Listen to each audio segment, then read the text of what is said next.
Let us deepen into our meditation now. You can do that in a couple of ways.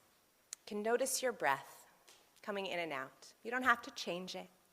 Just notice. In and out. And as we move through our meditation, if your thoughts start to wander, if the to-do list starts ticking by, just bring your focus back to your breath. In and out. For some of us, it feels good to close our eyes as we deepen into meditation. For others, it's more comfortable to keep our eyes open. Some of us, rather than focusing on our breath, will feel more grounded if we notice the places that we are held by whatever is under us. So feeling the chair holding you up, the floor under your feet, the places where the gravity of this planet is cradling you. If your mind wanders, you can sink back in to that feeling of being held.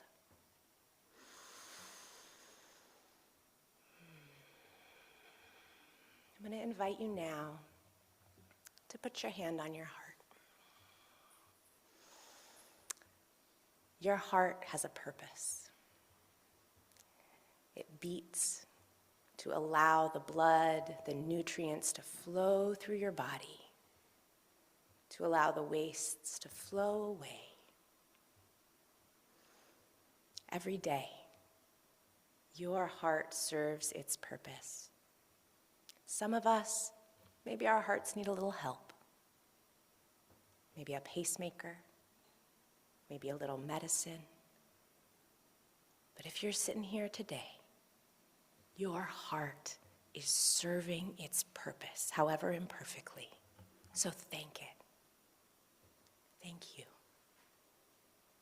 Thank you to my heart for allowing me to be alive.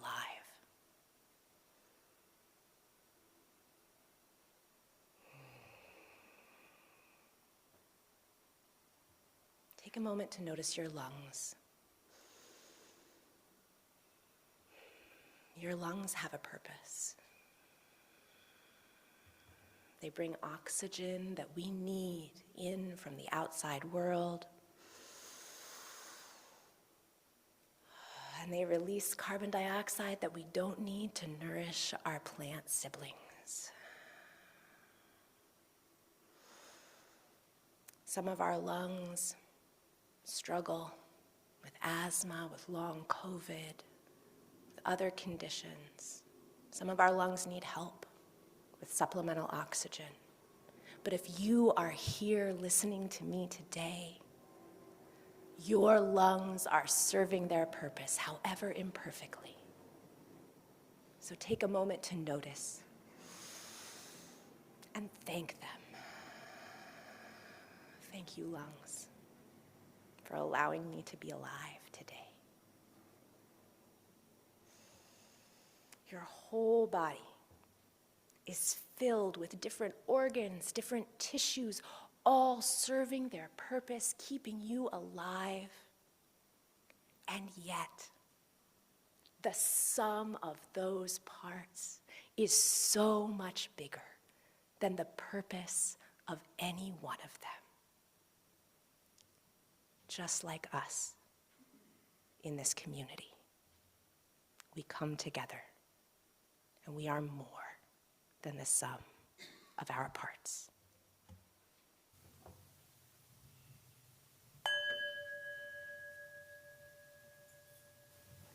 So what do you think? Does a person have a purpose? I bet there are lots of different answers to that question in this room, and I hope you stay and talk about your different ideas of purpose with each other over coffee after the service. Some of us, I imagine, feel very clear about our purpose. Others, not so much. For Sidra, from our reading this morning, what's written in her purpose file can change. But since she's been able to alter that purpose file, she's been casting about, like so many of us, right, for what she should put in that file, what that purpose should be. But then, when she has a chance to be able to help her friends, she feels so passionately about that one thing that she's doing that it's okay with her. if that's the last thing she ever does, if that becomes her whole life's purpose. Sibling Dex thinks about it a little bit differently than Sidra. They say that a purpose is different from a thing you're doing right now. It's deeper than that somehow. And on this Labor Day weekend, I want to say us who sell our time and labor for the money we need to survive, I believe that your purpose is more than earning wages, more than what you do for a living, as they say. Your purpose goes so far beyond what you are able to produce. And I think that's part of what Sibling Dex is getting at. Just because we do something with our time doesn't make it our purpose. And I know there's a lot of folks out there in jobs they don't love who need to be reminded, you are so much more than what you do to survive. I invite you, I encourage you to look deeper than that for your purpose. And I invite all of us to try and build a world where a person's sense of purpose, if they have one, gets to align with how they spend their time. That's not the world we live in right now, but I wish it was. Part of how you spend your time is showing up at Saltwater Unitarian Universalist Church on Sunday mornings, and sometimes throughout the week. You can ponder the mystery of whether a person has a purpose and decide what your own purpose might be, but as a nonprofit organization, this church is required to have a purpose outlined in our bylaws, which are drafted and voted on by members of this congregation.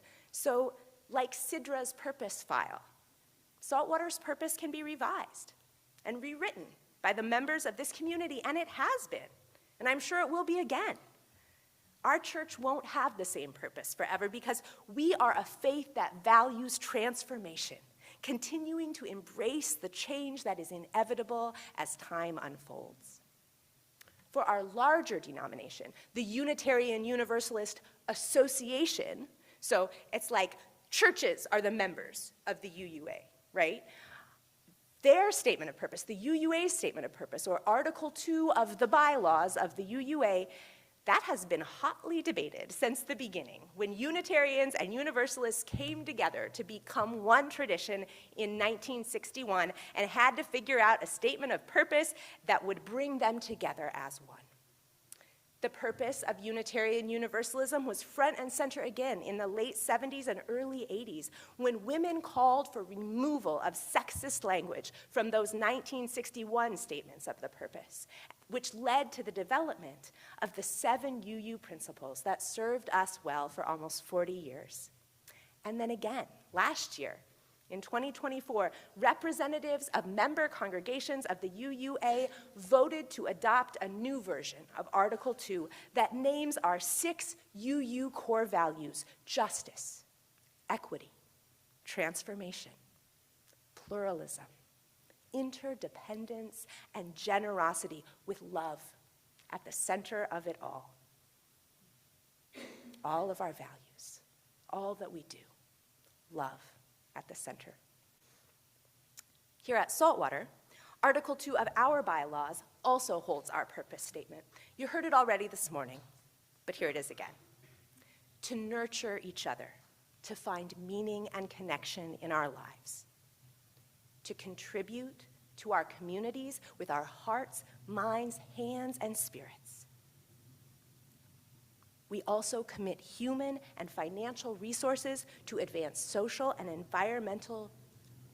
justice and environmental stewardship. Our covenant of right relations shall guide all we do here and shall govern all relationships with each other and our world. So those of you who choose to be members of this church, according to our bylaws, you must be in sympathy with that purpose statement that I just read. If you feel like those words don't match up with the purpose of your church, well, you can talk to your board about a bylaws revision. They meet on Zoom at 6:30 p.m. on the last Wednesday of the month. But right now, that statement is what you have said your purpose is. And I think it's a good purpose, or I wouldn't have chosen to come and serve as your minister. I love that practicing our covenant is part of our purpose here because it means that we're really working to listen and learn from one another and to work through conflict together. I heard recently a colleague say that church is basically just a big class in How to Human 101. And I think our covenant is part of that work here at Saltwater, helping us learn to be together in a community with all of the differences that this pluralist faith brings. Our covenant also our purpose also names the more than human world alongside our human community as part of our circle of care at Saltwater.